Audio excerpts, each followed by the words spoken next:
नमस्कार, मैं हूं संजीव श्रीवास्तव। आप देख रहे हैं 4 PM न्यूज नेटवर्क। मित्रों, भारत के 39 वर्षीय ग्रुप कैप्टन शुभांशु शुक्ला ने इतिहास में अपना नाम दर्ज करा दिया है। वे जो है इंटरनेशनल स्पेस स्टेशन में पहुंच गए हैं और जब से ये सिलसिला शुरू हुआ है, तब से देश में एक खुशी की लहर है और निश्चित तौर पर ये भारतवर्ष के लिए गौरव का विषय है, गौरव की बात है। और जो इस विज्ञान को जानने के लिए आतुर रहने वाले नए बच्चे हैं, नई पौध है, उनके लिए बेशक बेशक ऐसा एक प्रेरणादायक हम कह सकते हैं कि सिलसिला है जो आगे आने वाले दौर में भारत को और कुछ नई ऊंचाइयां प्रदान करेगा।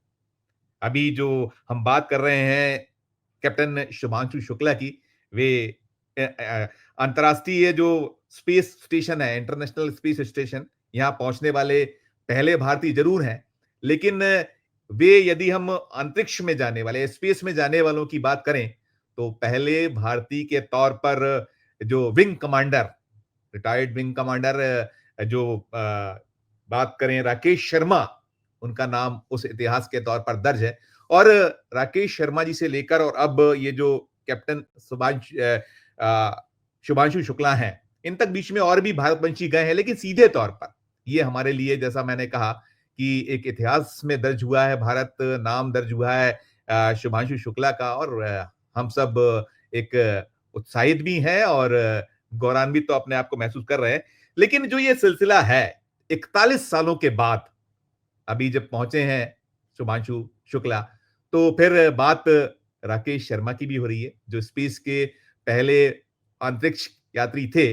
और बहुत कुछ यादें उनसे वाबस्ता है, हमारी हैं। अब जो नई पीढ़ी है वो तो उन्हें केवल उसी तुलना देख रही होगी, लेकिन हमने उस पल को जिया था। मैं मध्य प्रदेश की राजधानी भोपाल से आता हूं। 1982 19 नवंबर 1982 को टेलीविजन आया था, दूरदर्शन आया था। और उसके बाद ये जो पहुंचे थे राकेश शर्मा, इन्होंने 2 अप्रैल 1984 को अंतरिक्ष में अपना पहला कदम रखा था और 8 दिन तक रहे थे वहां। और बहुत सारा हम जब जो कुछ अवेलेबिलिटी थी उस दौर में, जितना हमारा जो दूरदर्शन था, उसने जो एक कदम अपना जमा लिया था, बना लिया था, तो हम उसके मार्फत देखा करते थे, रेडियो पे सुनते थे। आज ऐसा नहीं है कि आज तो पल पल की सूचनाएं, पल पल के फुटेजेस हैं। और वो पल, वो क्षण जब जो हमारी तात्कालिक प्रधानमंत्री इंदिरा गांधी जी थी और उन्होंने राकेश शर्मा जी से सवाल किया था कि आपको अंतरिक्ष से हमारा देश कैसा दिखता है। मेरा थोड़ा गला रुंध रहा है क्योंकि मैं उसका साक्षी हूं। तो उन्होंने कहा था, सारे जहां से अच्छा हिंदुस्तान हमारा। बड़ा एक अलग अलग अलग क्षण था। हमने जैसे कहा उसको जिया है, तो याद करते हुए कहीं गला भी रुंध रहा है और कहीं आवाज भी थोड़ी सी एक अलग उसमें जा रही है, उस दौर में जा रही है, उस पल को जीने के कारण। तो कुल जमा जो दौर था, और मैं अभी इस पूरे मामले की बात इसलिए कर रहा हूं, राकेश शर्मा जी और जो कैप्टन शुभांशु शुक्ला हैं, एक ऐसे जर्नलिस्ट को जोड़ने जा रहा हूं। पहले जोड़ता हूं उनको, फिर मैं बात करूंगा आगे की। सबसे पहले जोड़ता हूं, जुड़ गए हमारे साथ हैं राजेश बादल साहब। राजेश बादल जी भी एक इंसाइक्लोपीडिया है हमारी पीढ़ी के। हम उनसे सीखते हैं, उनको पढ़ते हैं, और 5 दशक के लगभग का उनका अनुभव है। और सबसे बड़ी बात यह है कि राजेश बादल साहब, जिन्होंने बहुत अलग अलग मीडिया, नवभारत टाइम्स और जो है राज्यसभा टीवी को आपने स्थापित किया, आप अलग अलग बहुत लंबा सफर है और बहुत सारे मीडिया संस्थानों में रहे। आपने आज तक, जैसे जो आज गोदी मीडिया कहलाता, उसमें अपनी सेवाएं दी, वो दौर अलग था। तो ऐसे राजेश बादल जी, वो भी उनमें एक खूबी या खासियत है कि जब राकेश शर्मा जी उस अंतरिक्ष यात्रा से लौटे थे, भारत पृथ्वी पर लौटे थे, और पृथ्वी पर लौटने के बाद जब वो मध्य प्रदेश आए थे, तो राजेश बादल साहब ने उनका एक इंटरव्यू किया था, साक्षात्कार किया था। तो इसलिए ये बातचीत बहुत खास हो जाती है। सुनिएगा, हो सकता है कि थोड़ा सा आपको जो हम पिछले दौर में ले जाएं, बात करें, तो मैं ऐसे राजेश बादल साहब का बहुत बहुत स्वागत करूंगा। राजेश जी, आपका बहुत स्वागत, हमसे जुड़ने के लिए, समय निकालने के लिए आभार आपका। और आरंभ इसी से कि जो अब ये जो शुभांशु शुक्ला गए हैं और राकेश शर्मा जी गए थे, जिनसे आपने साक्षात्कार किया था, उनकी तस्वीरें भी हम आपसे दिखाएंगे। वो जो दौर था, अर्जुन सिंह जी मध्य प्रदेश के मुख्यमंत्री हुआ करते थे। हमें उसको, उस दौर को जिया या देखा या पढ़ा था हमने, आपको जो आपने साक्षात्कार था, बड़ा चर्चित साक्षात्कार हुआ था। तो सबसे पहले शुभांशु शुक्ला आप जो गए हुए हैं, उन पर एक आपकी आरंभिक टिप्पणी, नोट, फिर मैं आगे और बात करता हूं। राजेश बादल साहब। देखिए, भारत के दूसरे अंतरिक्ष यात्री के रूप में शुभांशु शुक्ला गए हैं। लखनऊ के रहने वाले हैं और बचपन से उनको अंतरिक्ष में जाने का सपना उनका था और जिस पर अब वो सफलतापूर्वक वहां पहुंच गए हैं, तो मुझे लगता है कि हर देशवासी को उन पर गर्व है और हम सब कामना करते हैं कि जो उनका मेरा ख्याल है 14 दिन का जो सफर है वहां रहेंगे वो, तो 14 दिन जो अच्छी तरह से बीते, हम सब प्रार्थना करते हैं उनके लिए और हम हर भारतवासी उनके साथ खड़ा है। और जैसे कि उन्होंने वहां जाने के बाद अपने संदेश में भी कहा था कि आप सब करोड़ों देशवासियों का प्यार और सम्मान लेकर के मैं जा रहा हूं, तो मैं अकेला नहीं हूं, मेरे साथ भारत यहाँ है और भारत की वो नुमाइंदगी कर रहे हैं। तो ऐसे शुक्ला और उनके माता पिता समेत सभी को हमने देखा कि वो बड़ा एक बेहद भावुक क्षण था और ये एक्सियम मिशन 4 जो था वो उसके तहत गए हैं। तो हमारे यहाँ तो अभी प्राइवेट सेक्टर को खोला नहीं गया है, इसरो जो अपना है वो अपने सारे मिशन वो खुद ही करता है। लेकिन वहाँ जो अमेरिका में नासा के साथ मिलकर के एक प्राइवेट कंपनी है, वो है एक्सियम स्पेस और नासा, इन दोनों ने मिलकर के फिर और भारत ने, मैं बताऊं कि शुक्ला जी पर होता ये है संजीव के एक चुनाव नहीं होता, इन केस कभी जाने से पहले कोई प्रॉब्लम आ जाए और ऐसी कुछ समस्या आ जाए तो एक और बैकअप रखा जाता है। तो एक बैकअप और रखा गया था, लेकिन जब सफलतापूर्वक उनकी सेहत ठीक थी, सारी जांचें अच्छी हो गई शुभांशु शुक्ला की, तो फिर उनको भेजा गया। और लेकिन इन पर भारत ने लगभग लगभग मेरा ख्याल है ट्रेडिंग पर 6 करोड़ रुपए से ज्यादा खर्च हुआ है और अब वो वहां हैं, हम सबकी निगाहें वहां पर हैं। और इस बहाने मैं याद कर पा रहा हूं कि जो राकेश शर्मा जी थे, उनके साथ भी एक बैकअप के रूप में रवीश मल्होत्रा जी थे, जो वो उस वक्त नहीं जा पाए थे, लेकिन उनकी साझा ट्रेनिंग हुई थी। वो उस वक्त रूस का सपोर्ट मिला था और यहाँ भी शुभांशु शुक्ला ने अमेरिका में और रूस में दोनों जगहों पर ट्रेनिंग ली है। तो ये हमारे लिए एक बहुत गर्व का क्षण है। जी बिल्कुल। मैं जो राकेश शर्मा साहब थे, अब तो उनकी जो उम्र है 76 वर्ष है और वो जो पटियाला में जन्मे थे, लोग देख रहे होंगे, पा रहे होंगे और अब इन दिनों वो तमिलनाडु के कुन्नूर में जाकर बसे हुए हैं और एक अलग वो अपना बहुत सादा जीवन और तमाम वो बागवानी भी करते हैं। उनके बारे में जितनी चीजें मालूम है और वो जो क्षण था, वो पल था जिसको याद करते-करते कहीं मेरा गला भी रुंध आया और आंखें भी थोड़ी-सी नम हुई थी। वो सारा दौर हमने देखा था। दूरदर्शन हमारे पास एक अकेला माध्यम था। हम साक्षी थे। जब इंदिरा गांधी जी ने उनसे पूछा था कि राकेश कैसा दिखता है, पृथ्वी कैसी दिखती है, कैसा दिखता है भारत, तो उन्होंने कहा था सारे जहां से अच्छा। आपने एक उनसे साक्षात्कार किया था, वो जब मध्य प्रदेश के दौरे पर आए थे। वो क्या कुछ था और क्या उनके अनुभव थे, हमारे दर्शकों से जो देखिए, साझा करने लायक है, बताइएगा तो बड़ी कृपा होगी। राजेश जी। ये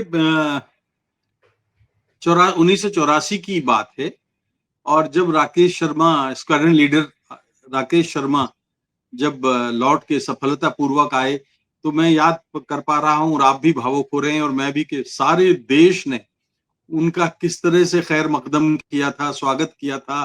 बड़ा भावुक और भाव विवल करने वाला क्षण था वो। और उसके बाद फिर हर राज्य सरकारों ने उनको अपने अपने यहाँ राज्य सरकारों ने बुलाया, आमंत्रित किया, अपने अपने जगह उनको घुमाया। तो मध्य प्रदेश में उन दिनों अर्जुन सिंह मुख्यमंत्री थे, मुझे याद है, उन्होंने बाकायदा उनको एक औपचारिक आमंत्रण भेजा, स्टेट गेस्ट की तरह वो आए थे।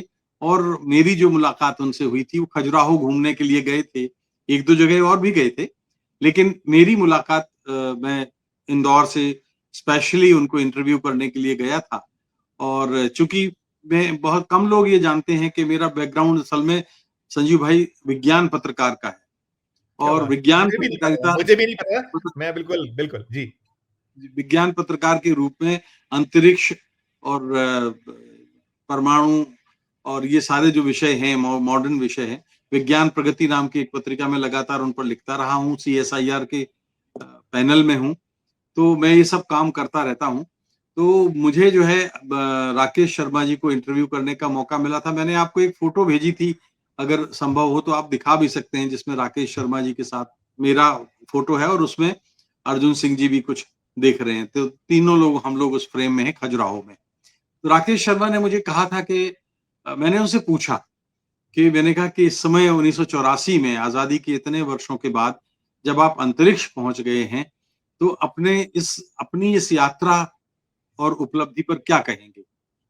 तो मुझे अभी भी उनके शब्द कानों में गूंजते हैं। उन्होंने कहा कि राजेश जी, कोई देश या कोई भी मुल्क तब तक अपना कोई कार्यक्रम आगे नहीं बढ़ा सकता जबकि उसकी नींव बहुत मजबूत ना हो। हमारे देश की नींव इतनी मजबूत है अंतरिक्ष के मामले में कि जब हमारा अंतरिक्ष कार्यक्रम शुरू हुआ था, तब दुनिया के डेवलप्ड कंट्री भी जो है अंतरिक्ष में जाने की बात सोच तक नहीं पाए थे। तो मैं बोले कि ये केवल 1984 नहीं है, ये एक तो साल की संख्या भर है, लेकिन दरअसल ये 1963 से, तो आप 63, 73, 83 समझिए 21 साल की तपस्या थी। और अभी मैं आपको 21 साल का जो सफर है वो आप चौंक जाएंगे कि कैसे हुआ था। तो लेकिन वो उन्होंने मुझे कुछ इस तरह से उत्तर दिया था और वो अगले दिन फिर हमारे अखबार में लंबा चौड़ा इंटरव्यू था। प्लीज प्लीज आप ये डिस्प्ले कर फोटो है। दीजिए। हाँ जी जी, जी जी, देखिए। आप पहचान में भी नहीं आ रहे हैं उसमें। आप, आपका जो साइड पोज है आपका, कहीं आप, नहीं, ये मैं बीच में हूँ। अच्छा बीच में है, ये बीच में, राकेश, ओके ओके, बीच हम में बिल्कुल ना, मैं पहचान में उनसे आप नहीं आ पा राकेश रहे थे शर्मा कि जी से बात कर रहा हूँ और जी, आगे अर्जुन सिंह जी हैं। अर्जुन सिंह, ये बिल्कुल बिल्कुल जी, बिल्कुल, ये बहुत बहुत मेमोरेबल तस्वीर है। और इतिहास जैसे राकेश शर्मा ने बनाया था, वैसे ही आपसे, क्योंकि बहुत हम लोग की कंठा होती, हम जिज्ञासा होती कि जो गए और हमें ये सौभाग्य प्राप्त हो जाए। तो कंटिन्यू करिएगा आप प्लीज। जी। तो मैं ये कह रहा था कि उन्होंने जब याद दिलाई, तो दरअसल मेरी एक किताब है हिंदुस्तान का सफर, है। इस जी सफर में मैंने पूरे भारत की अंतरिक्ष यात्रा की कहानी लिखी है। और मैं याद कर सकता हूं कि 1963 में 21 नवंबर का की तारीख थी, आप याद रखिएगा 1963। भारत ने केरल के थुम्बा से 2 रॉकेट छोड़े थे।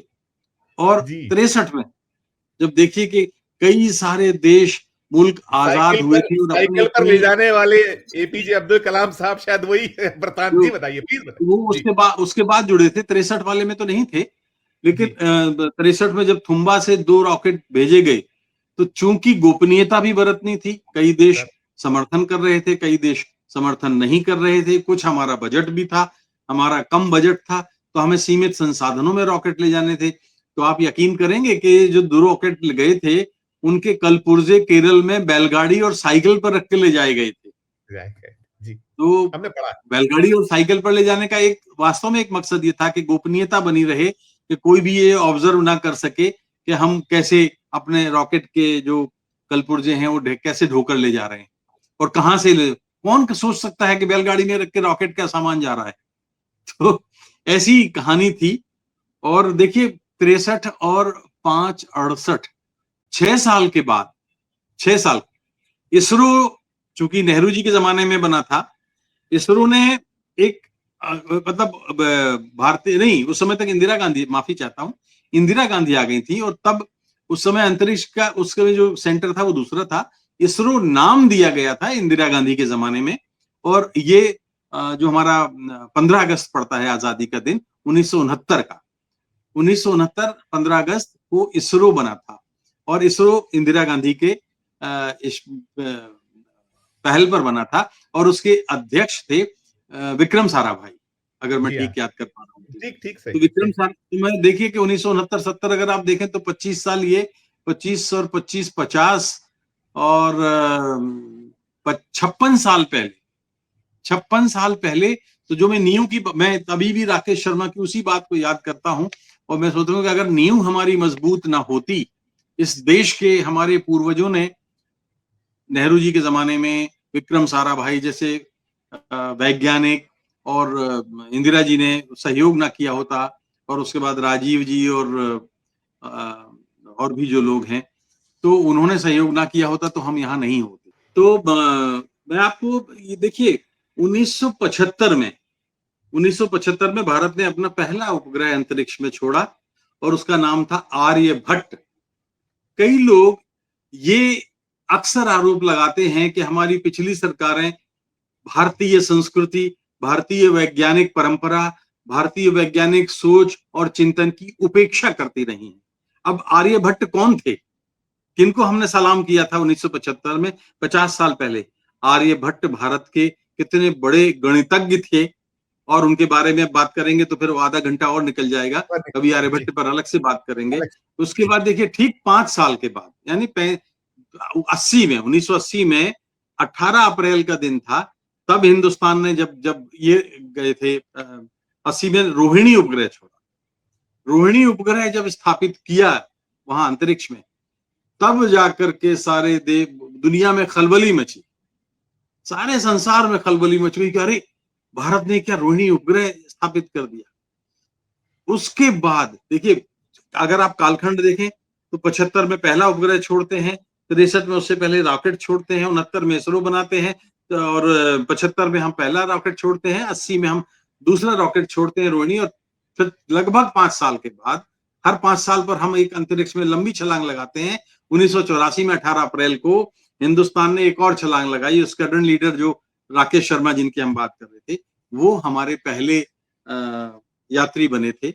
और इंदिरा जी के साथ जो संवाद है, मैंने आपको अपनी किताब जो दिखाई, उस किताब में पूरा ब्यौरा है। बरबटम होगा जी। और अब इसके बाद आगे आइए, फिर हम हमारा सफर रुकता नहीं है।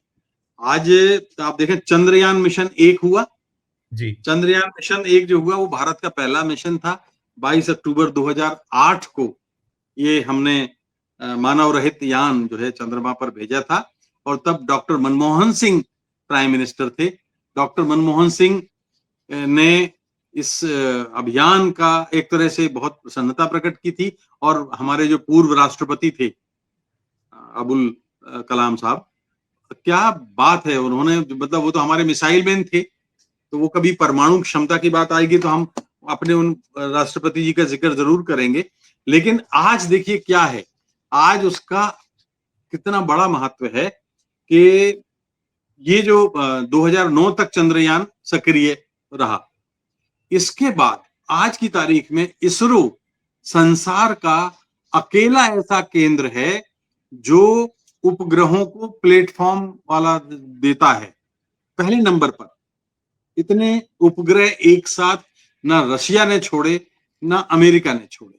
रशिया के नाम 2014 में 79 उपग्रह छोड़ने का रिकॉर्ड है, अमेरिका के पास भी नहीं है। लेकिन हमने क्या किया, हमने 2017 में 104 उपग्रह छोड़े, 104 उपग्रह, और जिसमें जो है रूस के नाम, अच्छा रूस के नाम फिर 37 उपग्रह का था, सॉरी मैं माफी चाहता हूं, 79 नहीं 37 उपग्रह छोड़ने का रिकॉर्ड था।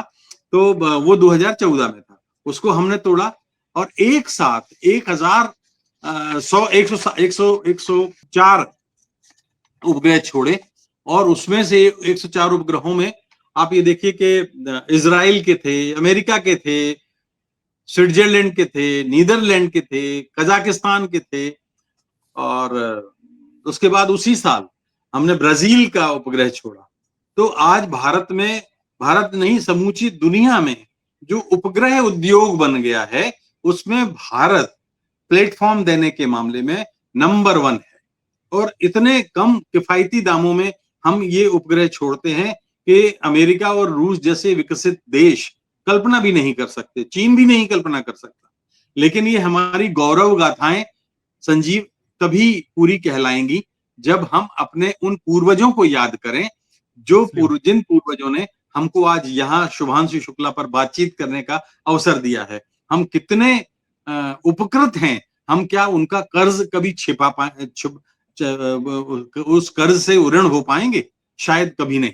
जिन्होंने 1962 में 63 में ये अभियान शुरू किया था, वैसे तो आजादी के साथ ही शुरू हो गया था, वो लंबी कहानी है, कभी फिर सुनाऊंगा। लेकिन मैं आपको कह सकता हूं कि 5 साल के मेहनत के बाद 1963 में हमने 2 रॉकेट छोड़े थे। तो ये जो सारा समूचा है, मुझे लगता है कि ना तो हमारे भारत में स्कूलों में पढ़ाया जाता है, ना कॉलेजों में पढ़ाया जाता है। बस हम लोग कभी-कभी ऐसी चर्चा कर लेते हैं। और अभी मैं राकेश शर्मा जी को कुछ साल पहले मिला था, तब वो गुड़गांव में रहते थे। तब मैं उन्होंने भी बहुत अच्छी यादें की, खजुराहो मध्य प्रदेश की यात्रा उनको याद थी, और ये संयोग है कि उन्हें मेरी से मुलाकात भी याद थी, और वो इसलिए याद थी कि भारत में जब वो लौट के आए तो शायद कोई पत्रकार उनका इंटरव्यू नहीं कर पाया था।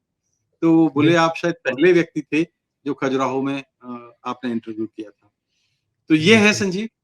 नहीं, बिल्कुल, बहुत-बहुत सुंदर। मैं यही बताने चाहता कि अब राकेश शर्मा जी ने ये जो उनका एक पॉडकास्ट टेलीकास्ट हुआ है, जो रक्षा मंत्रालय ने रिकॉर्ड किया था, और 26 जून जब ये हमारे नए जो कैप्टन शुभांशु शुक्ला जो अंतरिक्ष के कह लीजिए आईएसएस में अपना इतिहास दर्ज करने में कामयाब हुए, उन्हीं के उस पूरी, तो उन्होंने एक चीज़ बड़ी खास खूबसूरत कही थी कि ये जो दुनिया को, ये अंतरिक्ष की यात्रा इंसान की सोच को बदल देती है, एक ये बात कही, और जो दुनिया को देखने का नजरिया पूरा बदल जाया करता है। तो आप जो हम यादें वाबस्ता कर रहे हैं, वो जो आपका इंटरव्यू और ऐतिहासिक इंटरव्यू था, याद उनका वो हम इतिहास में दर्ज हुआ था, भारत पहले अंतरिक्ष यात्री, और वो आपका शानदार इंटरव्यू जो आप चीजें बता रहे हैं, तो और कुछ क्या आपने कहा, मैं ये सवाल करने वाला था कि अगर हम उस यात्रा और इस यात्रा का दोनों की तुलना थोड़ी सी कर पाए, हालांकि दोनों, अब वो 1984 था, देखिए 2025 में, लेकिन क्या, और आपने, मैं यही पूछने वाला था कि इससे क्या कुछ सीख ली जा सकती है? हम, हमारा जो युवा वर्ग है, नई पीढ़ी है, वो बड़ा बहुत उत्साहित है,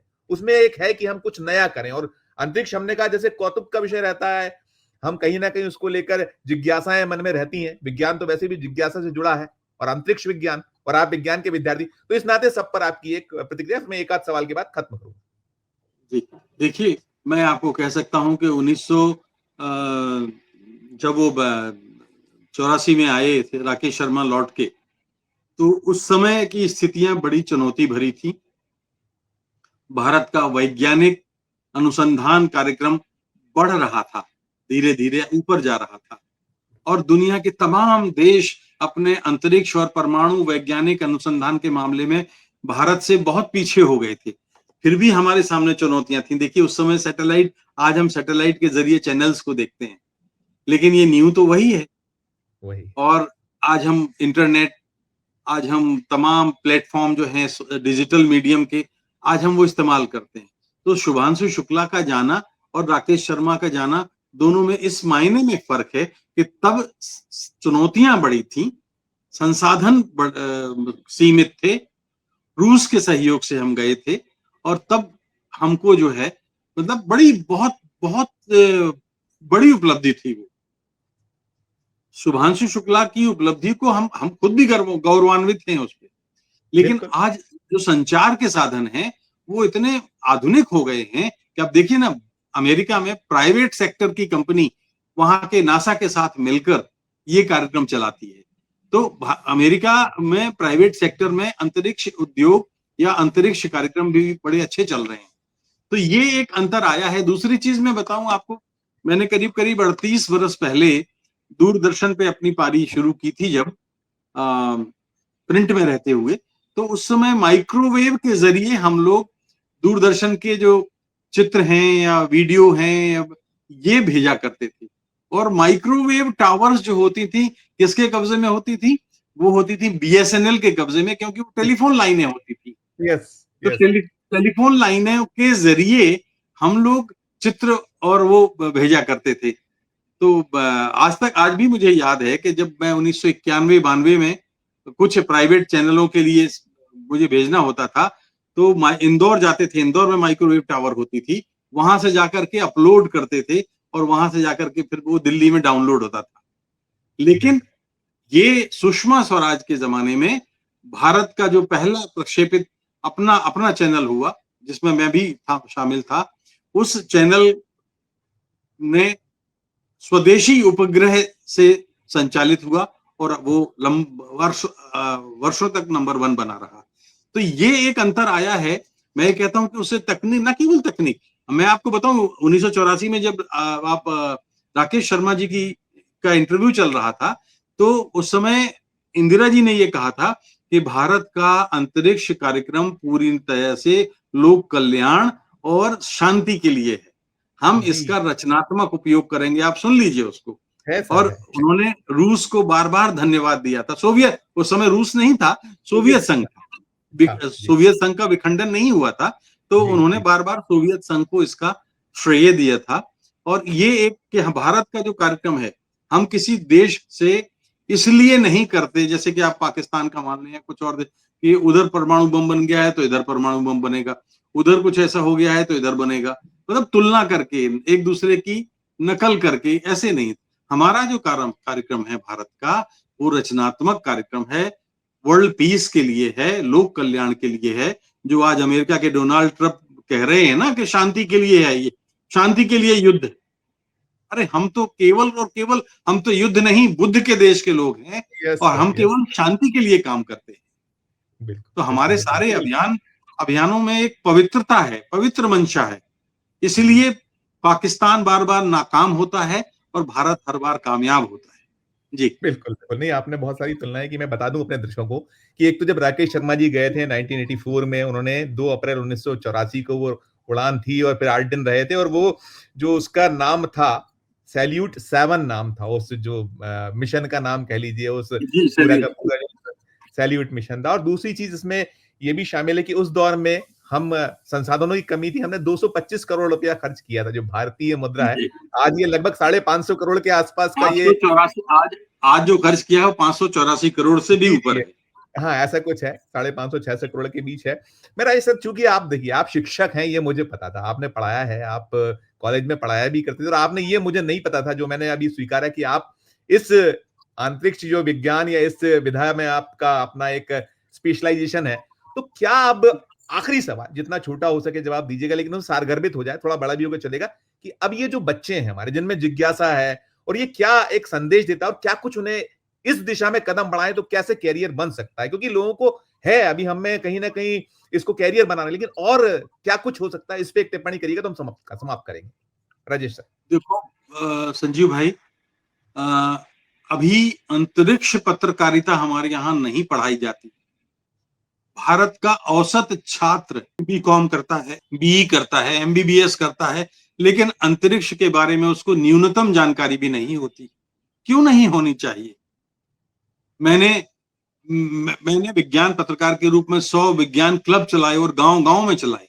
तो जब तक आप विज्ञान को समझेंगे नहीं, आपकी अपनी जिज्ञासा नहीं होगी, तब तक आप उससे रूबरू नहीं होंगे और उससे रिश्ता नहीं कायम कर पाएंगे। मुझे ऐसा लगता है कि हमारी शिक्षा प्रणाली में ये चीज जरूर होनी चाहिए, ताकि नई नस्लें कम से कम मिनिमम इंफॉर्मेशन, न्यूनतम जानकारी परमाणु कार्यक्रम के बारे में जाने, न्यूनतम जानकारी अंतरिक्ष यात्रा के बारे में जाने, अंतरिक्ष के बारे में जाने, न्यूनतम जानकारी कृषि विज्ञान पर जाने, न्यूनतम जानकारी हमारे स्पोर्ट्स पे जाने, न्यूनतम जानकारी हमारे हथियारों के रिसर्च और शोध पर जाएं और देश की रक्षा के बारे में जाने। तो ये बहुत जरूरी है। मेरा मानना तो यही है कि हमारी नई जनरेशन के लिए अपने सिलेबस से बाहर झांकने की जरूरत है।